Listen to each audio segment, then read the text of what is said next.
This is a basic shoulder opener using a bench or the wall or whatever stable surface you have in front of you. Uh, Probably seen this a lot. There's a couple of details that might be helpful for you. You notice I'm not just bringing my chest down, but I'm also bringing my chest down and forward.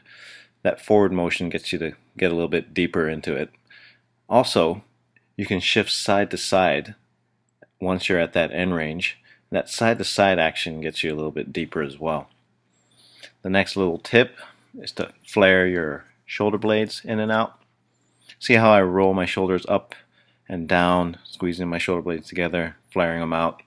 That's another nice way to get a little bit of a different angle for your shoulder flexibility. Now you notice when I do one arm at a time, you can go deeper. And that's because with both arms you're actually limited a bit. Be careful not to overstretch in that position. Next we have the shoulder L stretch. I've shown this before quite a few times because it's a great stretch. Back of the shoulders very tight in a lot of people. And it's not necessarily the shoulder muscles, it also could be the posterior joint capsule. You'll notice I am on my left arm and I'm going to be leaning into the left. It's a nice way to get a little bit of traction through the shoulders too. You can roll back and forth.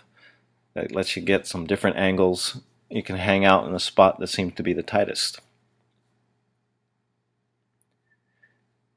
I'm using a bench. You can also just do it on the floor. I think the bench is useful though because you can vary your weight and make it a little bit more comfortable.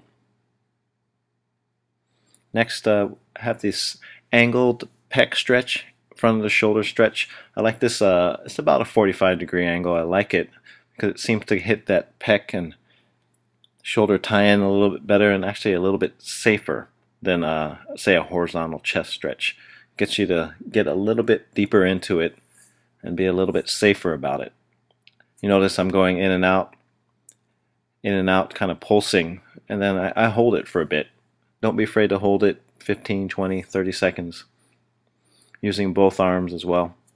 Rolling in and out. Play with that scapular play that I showed you previously. Next we have my elbows on the bench. When you do this, it works more of that thoracic spine, not necessarily the shoulders, but on your elbows you can actually get a little bit more backward extension there. Here I'm playing with some rotation, some side bending, still pushing my chest down and forward.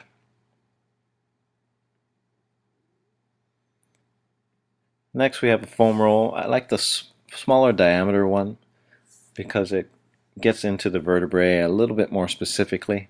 It's a little bit more comfortable than the thicker foam roll. Basically, you're supporting your head and you're trying to open up into backward extension.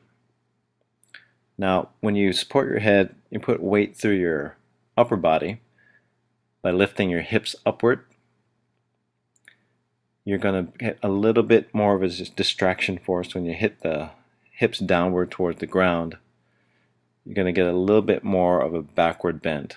So you want to play with it, roll up and down, try and find an area that seems to be the most tight, hang out there for a bit, and play with some motions of rolling back and forth. I also like to shift my hips to one side, that's side bending. You can shift your legs up a little bit further to get a little bit deeper into that. So that's a nice way to get an angle that might be missing just from the straight back and forth. Finish up by hanging out for a second. Find that one spot, lift your chest up, engage the back muscles. Try and incorporate that new range of motion with some muscle action.